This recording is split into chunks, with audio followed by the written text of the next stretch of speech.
राम जी के मंदिर में जाएंगे तो राम जी का श्रृंगार केवल पंडित जी करेंगे,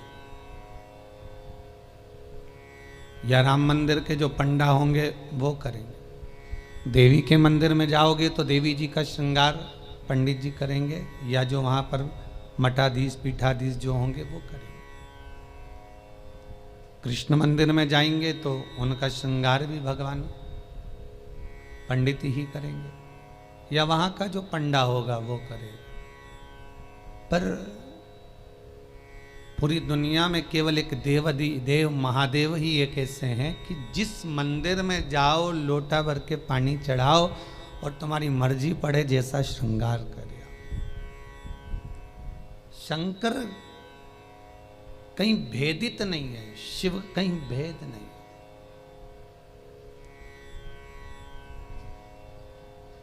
और बड़ी एकाग्रता, बड़ा चिंतन, बड़ा मनन शिव का।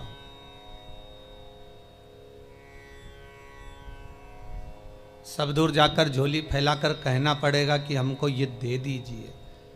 शंकर के पास जाकर झोली फैलाकर कहना नहीं पड़ेगा कि हमको दे दीजिए। केवल अगर आप शंकर के चरणारविंद तक पहुँचे हो या शिव महापुराण तक कभी भूल से भी आप पहुँच गए हो तो ये आप आने वाले नहीं हो, आपकी सामर्थ्यता नहीं है कि आप शंकर के करीब पहुँच जाएं, शिव महापुराण तक पहुँच जाएं। ये तो स्वयं शंकर को कोई करुणा करना होगी, शंकर को कोई दया करना होगी, कुछ कृपा करना होगा। इसलिए बाबा ने आपको बुला लिया, बाबा ने आपको दर्शन दे दिया। वो शिव कर से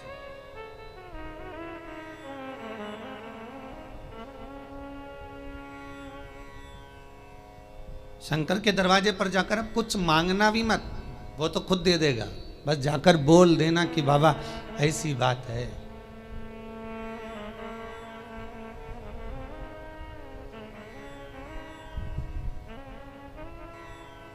कल इंदौर से एक भैया आए थे, उन्होंने माइक लेकर बोला था, ध्यान होगा कि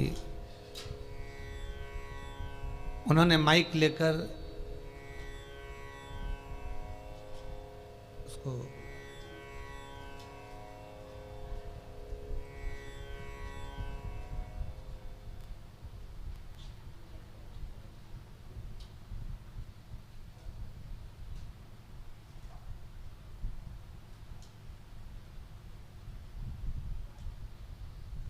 माइक लेकर बोला था कि भाई बाबा छोटा सा बालक है, आईसीयू में पड़ा हुआ था, पर भगवान शिव की करुणा ऐसी हुई, उसने कोई उपाय ऐसा कर लिया कि बालक आईसीयू से भी हट गया और यहाँ वो लेकर भी आ गए। आपकी उपासना, आपका भजन, आपका कीर्तन, आपका नाम जाप, आपका स्मरण कभी खाली नहीं जाता, कभी नहीं। वो भक्ति के एक पन्ने पर लिखा हुआ है।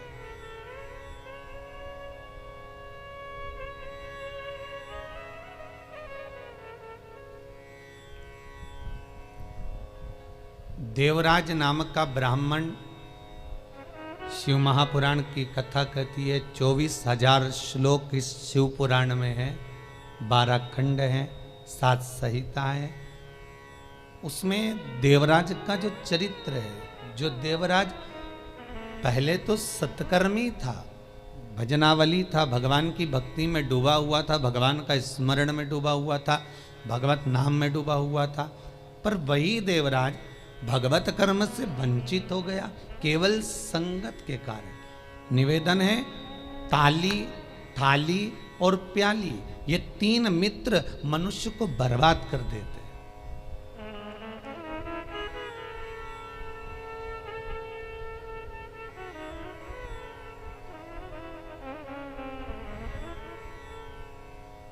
एक प्रशंसा करने वालों से दूर रहना, बहुत जल्दी बर्बाद करेंगे ये महाराज।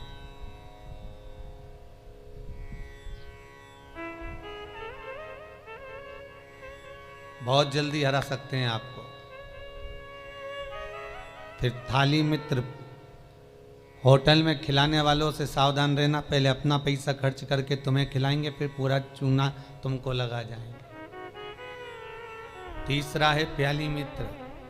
मित्र को पीना याद नहीं है, अपने पैसे से पीना सिखाएंगे, फिर उसके पैसे से पूरी जिंदगी पिएंगे। ताली, थाली, प्याली, ये 3 मित्र बर्बाद करने वाले हैं। इन मित्रों से बचना बहुत कठिन है महाराज, बहुत कठिन। और अभी जो समय चल रहा है, कलयुग का जो प्रथम चरण चल रहा है, इसमें अगर कोई अच्छा बताने वाला होगा ना, रोकने वाला होगा ना, सतमार्ग बताने वाला होगा, कोई आपको गलत मार्ग से हटाने वाला होगा, तो वो बुरा लगता है। और जो आपको खड्डे में ले जाकर पटक दे, चूना लगा दे, लाखों करोड़ों में नीचे उतार दे, व्यापार व्यवसाय में कहीं ना कहीं ले जाकर गलत काम में तुमको फंसा दे, वो तुम्हें बहुत अच्छा लगेगा। ये कलयुग का जो फेर है, कलयुग का जो क्रम है, वो ये निश्चित कर देता है कि आपको सतमार्गी ठीक नहीं लगेगा।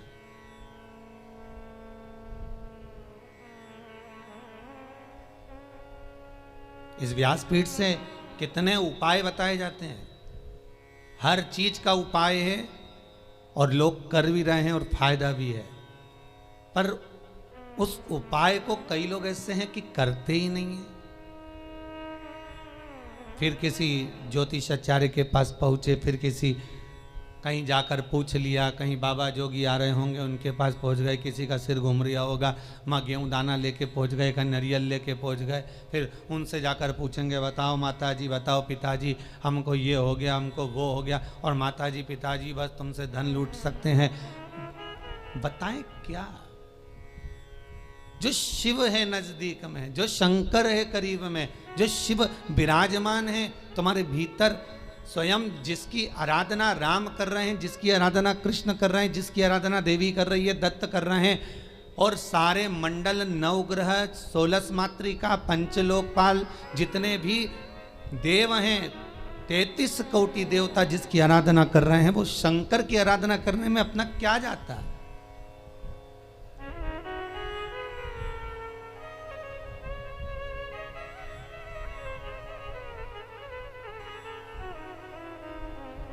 स्वयं भगवान कृष्ण को जब पूतना दूध पिलाने के लिए आई और विष पिलाने के लिए पूतना आ गई, तब भगवान कृष्ण दूध तो पी लिए, पर जब विष पीने का समय आया तो भगवान कृष्ण उसी समय पर शंकर भगवान को याद करते हैं। भोलेनाथ जी आओ। शंकर भगवान ने पूछा क्यों कृष्ण? कन्हैया जी कहते हैं दूध तो मैं पी सकता हूं, पर विष पीना मेरी सामर्थ्यता नहीं है, इसलिए आप मेरे गले में आकर बैठ जाओ। भगवान शंकर भगवान कृष्ण के गले में आकर बैठ गए और सारा विष पूतना का पी गए। स्तनों का जो विष था जब शंकर भगवान पिए तो शंकर भगवान को भी चक्कर आ गए। चक्कर आकर नीचे की ओर भगवान गिरे। तब भगवान कृष्ण को लगा करूं क्या? भगवान ने एड़ी का प्रहार करा और मानसी गंगा को प्रकट करा। गंगा का जल शंकर भगवान पर चढ़ाया, तब जाकर भगवान शिव के चक्कर मिटे। इसलिए आज भी उस मंदिर का नाम चकलेश्वर महादेव है।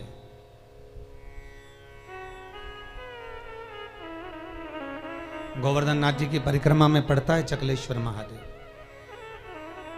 भगवान को स्वयं चक्कर आ गए। इतना विषैला विष, इतना प्रबल विष शिव धारण करे तो क्या? कृष्ण, राम, दत्त जितने भी हैं सब भगवान शंकर से ही ले सकते हैं, शिव से।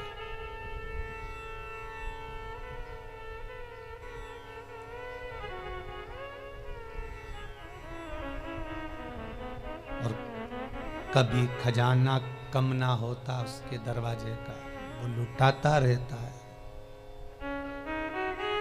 अंबारियों में लुटाया उसने।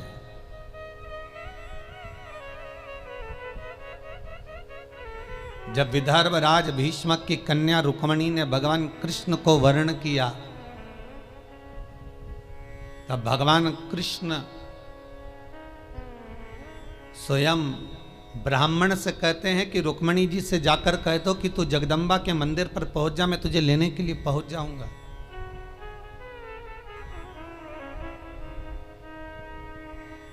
क्योंकि भगवान कृष्ण जानते हैं एक शंकर का मंदिर और एक देवी का मंदिर, ये दो मंदिर के दरवाजे कभी बंद नहीं होते,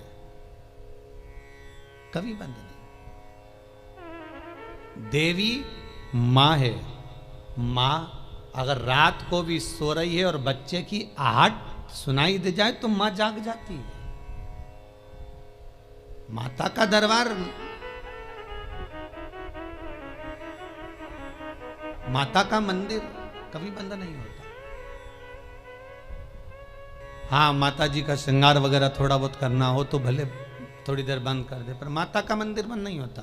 कभी जाना वैष्णो देवी, रात भर दर्शन चलते हैं। कभी जाना देवास की टेकरी, रात भर दर्शन चलते हैं। कभी जाना मैयर, कभी बिजासन।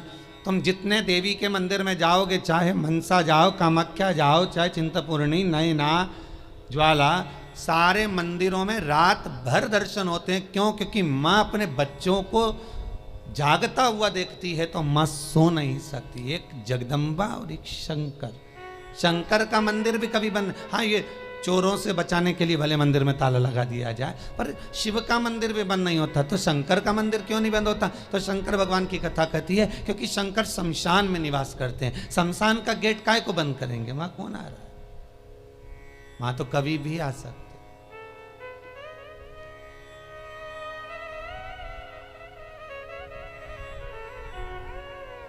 शिव भस्मीधारी, शिव त्रिपुंडधारी, त्रिकालदर्शी, उसका भी दरवाजा बंद नहीं होता।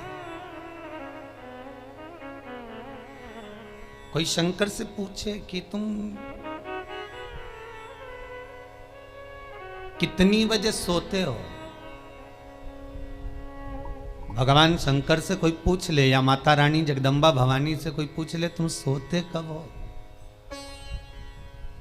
चलो वो भी जाने दो, तुम घर की मां से पूछ लेना, मां तो कितनी बजे सोती है? जरा सी बच्चे की आहट आई, जग जाएगी। भले बच्चा छोटा है तब की भी बात जान दो। बच्चा अगर बड़ा भी हो गया ना, कॉलेज भी पढ़ रहा है, खूब अच्छी नौकरी वोकरी भी करने की तैयारी कर रहा हो या नौकरी कर भी रहा हो ना, तो भी माता का हृदय माता का होता है।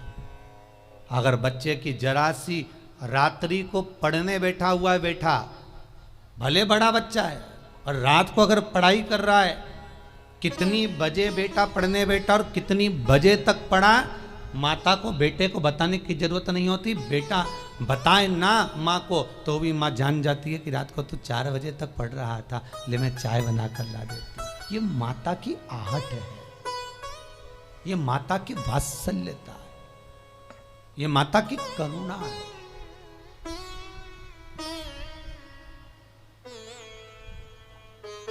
और बेटे का यदि मुख उतरा हुआ हो तो माँ जान जाती है कि आज कोई बात है, पूछेगी क्या हुआ? कुछ नहीं, कुछ तो है। अगर बच्चा उस दिन नहीं बताएगा तो 2 दिन बाद मालूम पड़ जाएगा, पर माता को मालूम पड़ेगा। मेरी माँ जगतजननी जगदम्बा दुर्गा भवानी से कोई पूछे कि तुम सोती कब हो, कोई शंकर त्रिकालदर्शी कैलाशी अविनाशी से पूछे तुम सोते कब हो, तुम विश्राम कब करते हो, तुम्हें निंद्रा कब आती है।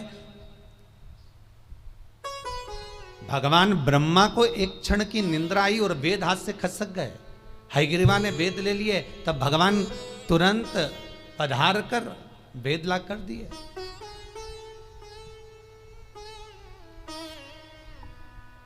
भगवान विष्णु 4 महीने के लिए सोते हैं।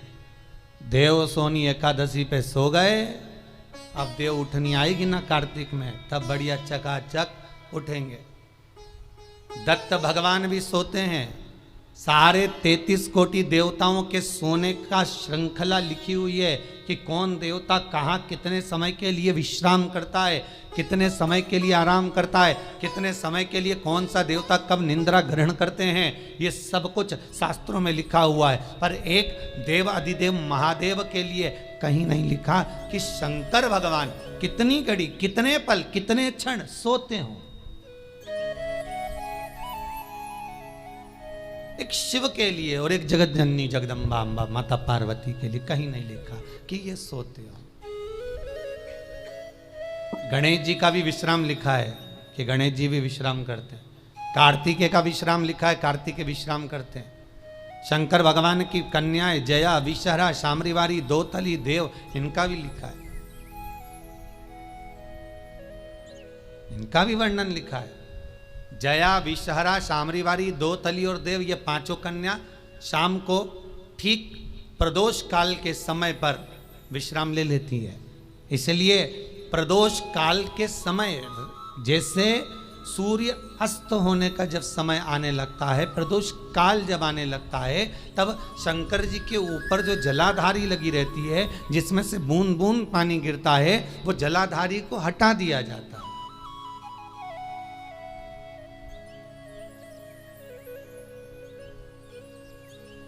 पर भारत की भूमि पर 4 मंदिर ऐसे हैं जहां पर जलाधारी नहीं हटती है, जहां पर निरंतर जलाधारी में से जल गिरता है, निरंतर।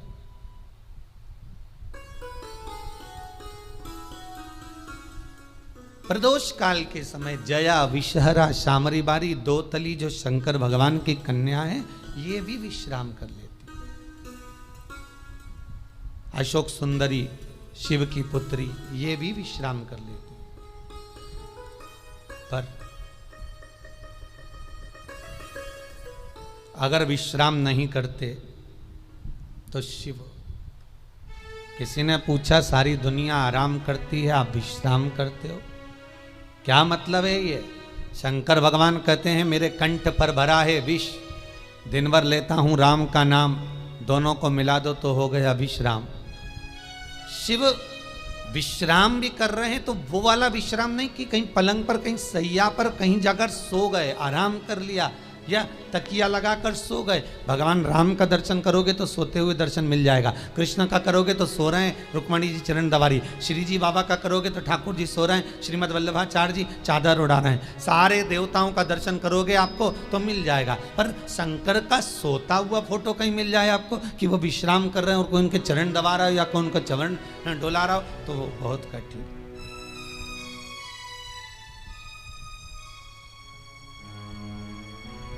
बेटा यदि पुकारे,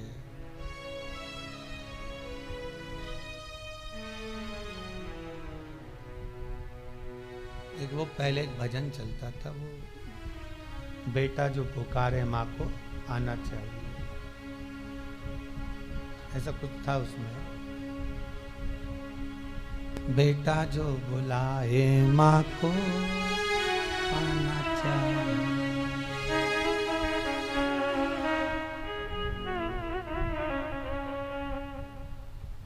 माता के चरणों में शीश नवाना चाहिए, बेटा जो बुलाए माँ को आना चाहिए। वो बुलाए, माँ भी जाग रही है अपनी संतान के लिए। अभी ये 7 दिन की जो पुरुषोत्तम शिव महापुराण की कथा है, ये जब विराम होगी उसके बाद में शिव शक्ति शिव पुराण प्रारंभ होगी। उसमें सारे माता के एक एक भाव, जगत जननी जगदम्बा ने अपनी बिछोड़ी चूड़ी केश फेंक कर भी किस किस का उद्धार कर दिया और किस किस को मार दिया, वो तक का वर्णन है मारा। नवरात्र में अपन सुनेंगे कथा।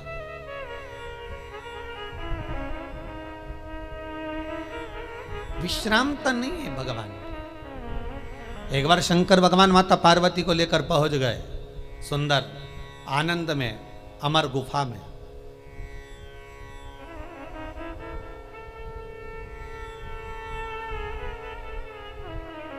जिस अमर गुफा में शंकर पार्वती जी को अमर कथा सुना है, केवल पार्वती को नहीं, केवल माता पार्वती को अमर कथा नहीं सुनाई है भगवान शंकर ने अमर गुफा में। भगवान के साथ में पार्वती के जितने अवतार हुए, कमला बनी, तारा बनी, धूमा बनी, बगला बनी, मातंगी बनी, मनसा बनी, नैना बनी, चिंतपूर्णी, ब्रह्मचारिणी, कुष्मांडा, कल्याणी, जितने भगवान के अवतार हुए। शंकर जी की शादी कितने बार हुई है? 51 बार। और ये पार्वती के साथ में 52वें नंबर की शादी है।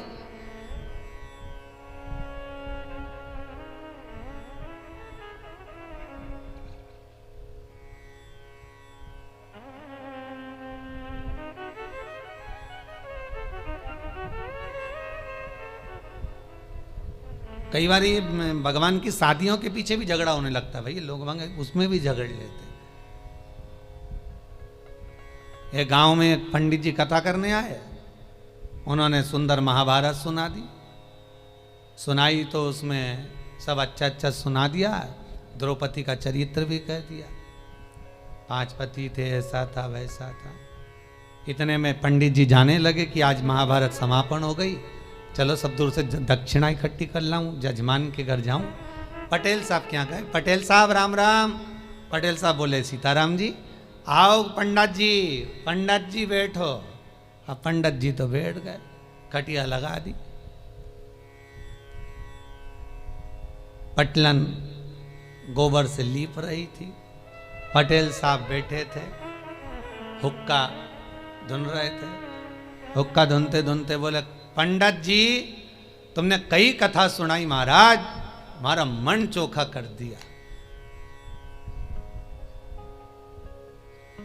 हमारा मन चोखा कर दिया, पर जय कथा तुम पहले सुना देते ना, तुम्हारी जिंदगी संवर जाती। तो पंडित जी ने हाथ जोड़ के कहा, पटेल साहब ऐसा क्या कथा में से ले लिया तुमने?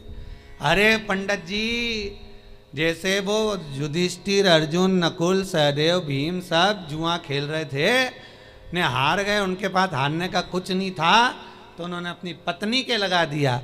मैं भी एक बार हार रहा था, मेरे को क्या मालूम था, ने पटलन के लगा दिया था।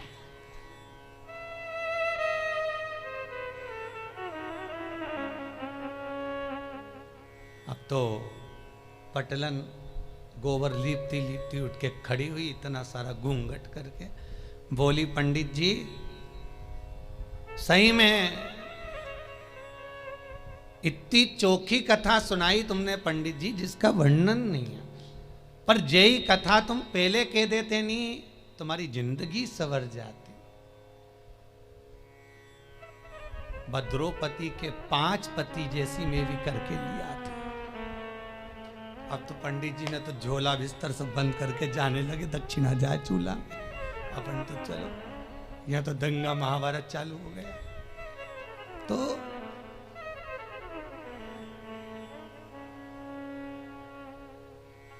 केवल पार्वती को अमर कथा नहीं सुनाई जा रही है, शिव महापुराण की कथा कह रही है, पार्वती अकेली कथा नहीं सुन रही है।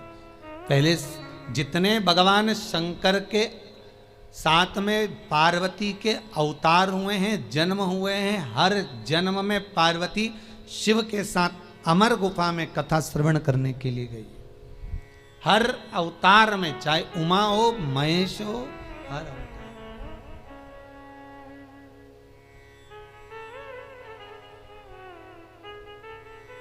और निवेदन करूं आपसे, जितने लोग ऑनलाइन कथा को श्रवण कर रहे हैं, यूट्यूब फेसबुक पर सुन रहे हैं, उन सभी को निवेदन करूंगा, आप पुरुषोत्तम शिव महापुराण का 4th भाग श्रवण कर रहे हो।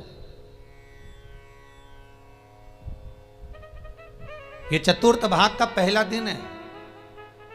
आप अगर पूरी कथा को श्रवण कर रहे हैं, सावन से सुन रहे हैं, भादो से सुन रहे हैं, जितने भी समय से आप कथा सुन रहे हो, वो आपकी मर्जी है। पर शिव महापुराण की कथा कहती है कि जैसे पार्वती बार बार जन्म ली है और जन्म लेकर अमर गुफा में कथा श्रवण करने के लिए गई है, शिव महापुराण की कथा कहती है जो एक बार एकाग्रचित्त मन से शंकर की कथा को सुनता है, ये इसका एक जन्म नहीं, ना जाने कितने जन्म का पुण्य इसका प्रबल होता है, तब जाकर ये शंकर की कथा को श्रवण कर पाता, तब ये शिव का अनुमोदन कर पाता। कितने जन्म,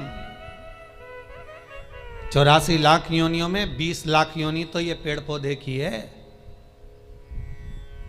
कभी गुलाब का पौधा, कभी गेंदा का फूल, कभी गोभी का पौधा, कभी कद्दू का, कभी लौकी का, कभी भिंडी का, कभी दूबा, कभी घास, कभी खाकरा, कभी आम, कभी आंवला। इसका भी क्रम समझ लेना। छोटे से छोटे नल्ली के पास में बने हुए कीट से लेकर आंवले का वृक्ष, बड़ का वृक्ष, पीपल का वृक्ष, जब तक पहुंचते हैं समझ लो कई योनियां तो हमने काट चुके हैं। ये आंवले का पौधा देखो, कहीं तुलसी का पौधा देखो, कहीं बड़ का पौधा देखो, तो समझ लेना इनकी 20 लाख योनियों में से कम 18 लाख योनि ये काट लिए, तब जाकर ये पीपल और बड़ और आंवला बने।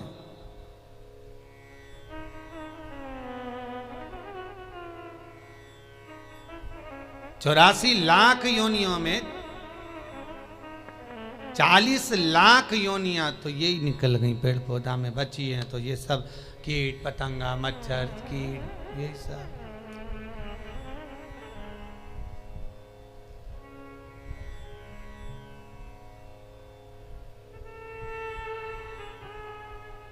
अब एक ये कोरोना महामारी हो गई, ये 84 लाख योनि में नहीं है,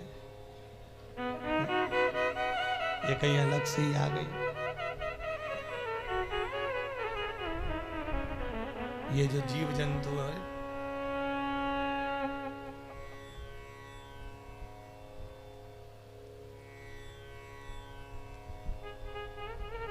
आज एक माता जी आई थी चौरसिया परिवार की, वो कह रही थी गुरुजी हमारी बहन मर गई पर हम जा ही नहीं सके। मैंने कहा अच्छा हुआ नहीं गई, नहीं तो तू भी चली जाती।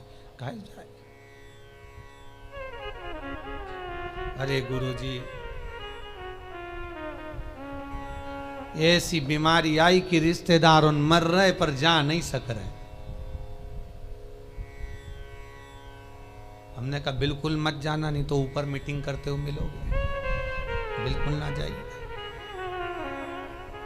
इतनी बुरी बीमारी, बेटा बाप को ना देख पा रहा है, बाप बेटे को ना देख पा रहा है, भाई बंधु को ना देख पा रहा, कुटुंब कबीले को ना देख पा रहा। और तो और जब मर गया तो 13वें का भोजन खाने बामन भी नहीं आ रहा है। कितना विचित्र है।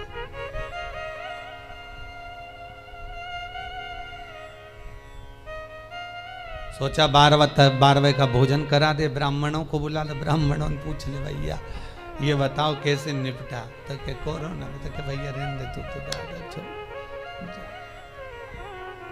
बड़ी विचित्र बीमारी।